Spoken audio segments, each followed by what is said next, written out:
Polish करने के बाद में इसको कौन जफरी चला रहा? हाँ जफर 52 का।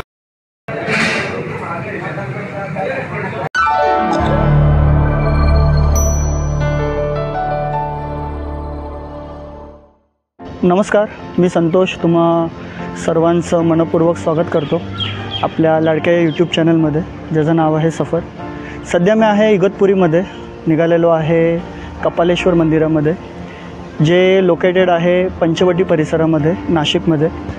तर म्हणजे खूप फेमस असं मंदिर आहे पंचवटी. जर तुम्ही कुणालाही सांगितलं तर नाशिकमध्ये काय जगात पूर्ण सर्व ठिकाणी मंदिर जे आहे ते प्रसिद्ध आहे. तर नाशिकमध्ये जर तुम्ही गेलात तर ऑटो किंवा बस तुम्हाला भेटेलच.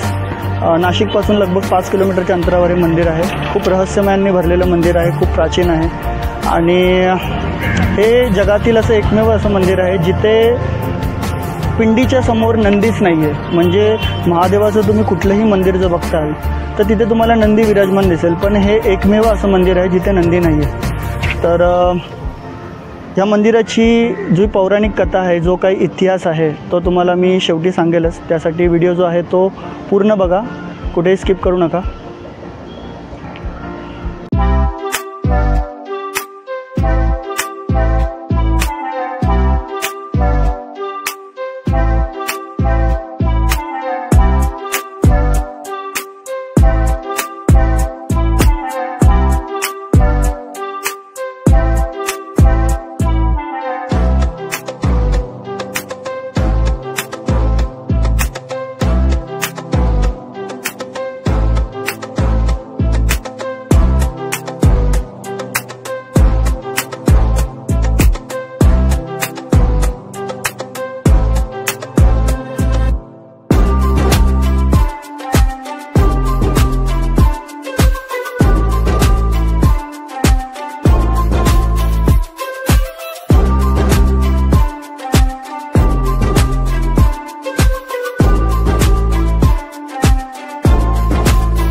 पंचवटी पण जवळ आहे ना तिथून?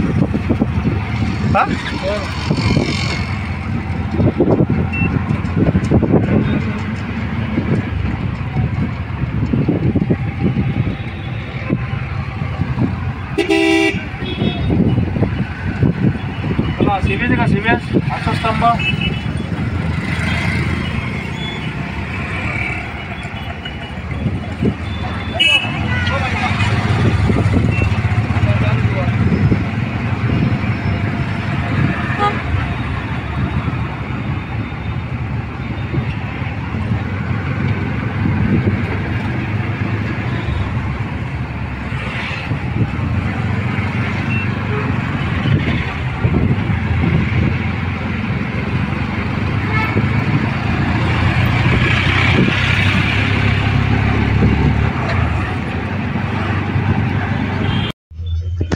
स्वागत सर्वांचं आपल्या यूट्यूब चॅनलमध्ये, ज्याचं नाव आहे सफर.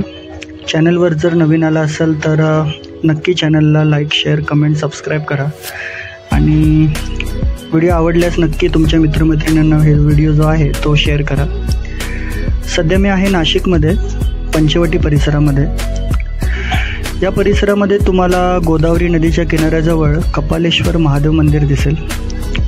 पुराणात असे म्हटले आहे की भगवान शिव येथे काही काळ वास्तव्यास होते. हे देशातील पहिले मंदिर आहे जिथे नंदी भगवान शंकरासमोर नाही. जगाच्या कुठल्याही कोपऱ्यातील महादेव मंदिरात जर तुम्ही गेलात तर शंकराच्या पिंडीजवळ तुम्हाला नंदी विराजमान दिसेलच. नंदी हा महादेवांचं वाहन असल्याने महादेवाच्या प्रत्येक मंदिरात नंदीला महादेवाच्या पिंडीसमोरचं स्थान असतं. मात्र नाशिकच्या ऐतिहासिक कपालेश्वर महादेव मंदिर याला अपवाद आहे. महादेवाचं हे एकमेव मंदिर आहे ज्या ठिकाणी नंदीच नाही. महादेवांना ज्यावेळी ब्रह्महत्येचं पातक लागलं त्यावेळी महादेवांनी या पातकापासून स्वतःची मुक्ती करून घेण्यासाठी त्रिभुवन पालथं घातलं. मात्र त्याचं पातक काही दूर होईना. आपण या पातकापासून कसं सुटणार याची चिंता महादेवांना सतावत होती. नंदीनं त्यांना नाशिकच्या रामकुंडावर आणलं. या ठिकाणी असलेल्या गोदावरी आणि अरुणा संगमात स्नान केल्यानंतर महादेवांचं पातक दूर झालं आणि ते ब्रह्महत्येच्या दोषातून मुक्त झाले. आपल्याला या पातकापासून नंदींनी मुक्ती दिली. यामुळे या ठिकाणी महादेवांनी नंदीला आपलं गुरु मानलं. एका कपालेश्वर महादेवाच्या दर्शनात 12 ज्योतिर्लिंगांच्या दर्शनाचं पुण्य असल्याचं पौराणिक संदर्भ सापडतो. नाशिकच्या या कपालेश्वर महादेव मंदिरात श्रावणातल्या सोमवारी तसंच शनिवारी आणि प्रदोषाच्या दिवशी महादेवांची पालखी काढली जाते.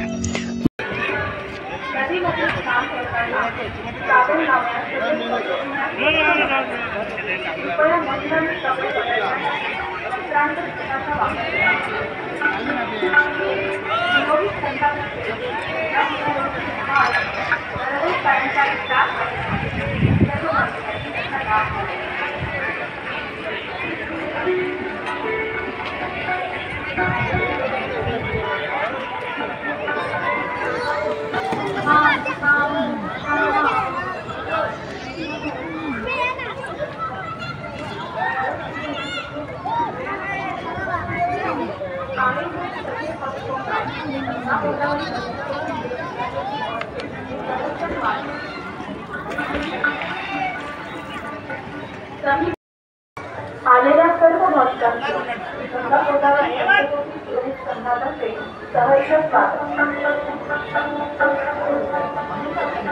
आलेल्या सर्व भाविकांना मंगल देत. सर्व भाविकांनी आपल्या मौल्यवान वस्तू दाग दागिने मोबाईल आपल्या जबाबदारीवर सांभाळावे.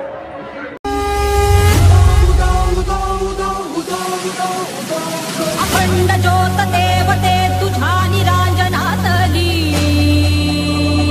अपार भाव भक्तीने तुझीच मूर्त पूजिली.